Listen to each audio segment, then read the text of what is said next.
Today we're looking at something from JBL which isn't quite up their alley.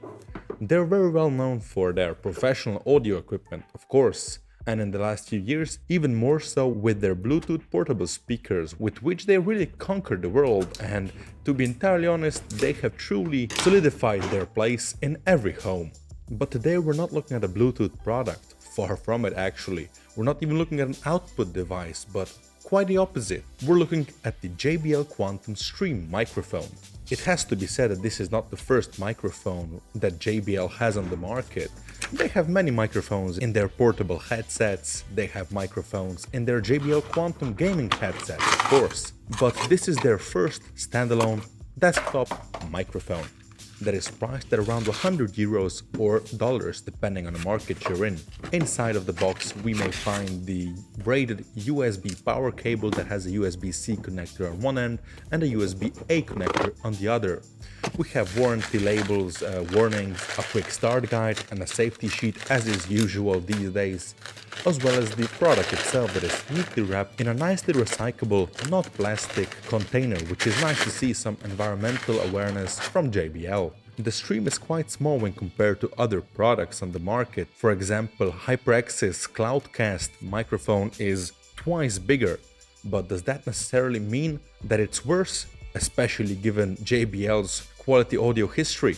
Do let us know in the comments down below if you want to see a full review of this product. It does have to be said that it is extremely well made, that looks really sleek. This tubular design that has a great pattern on the grille itself. Two electret microphones are inside, one with an omnidirectional pattern, so when someone will sneeze 20 meters away from you it will be heard loud and clear, and the other a cardoid one, so one that will pick up only in the front of the microphone capsule, which is best if you live in noisy environments. This adaptability is great, because if you have a guest on your stream, for example, you switch to the omnidirectional one and a bit of background noise won't bother viewers as much as not hearing the other guest will. The frequency range on the microphone capsules is nothing truly impressive, but is good enough for the average home user and the price. A really nice feature is that on the top side of the microphone you just tap once slightly on the top and the microphone capsule turns off. It is muted, which is very nicely communicated by the LED ring that is around the lower rim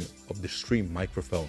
It turns red and it's quite obvious that it isn't working. The lower ring is fully RGB adjustable, so you may set up any and all kind of patterns, colors to fully complement your system. On the lower side you may also find a 3.5mm audio jack for your legacy devices if you want to listen to monitoring audio with side tone or without it. You may easily adjust the volume with a dial on the front end of the microphone, and the volume percentage is very nicely and very sleekly communicated by the brightness of the LEDs on the bottom for the duration when you're adjusting it. Very nice touch, JBL. JBL Quantum Engine software. Anyways, the whole stream is set on the quite small but sturdy enough round base, which will not take that much space on your desk, such as some other competitive products will.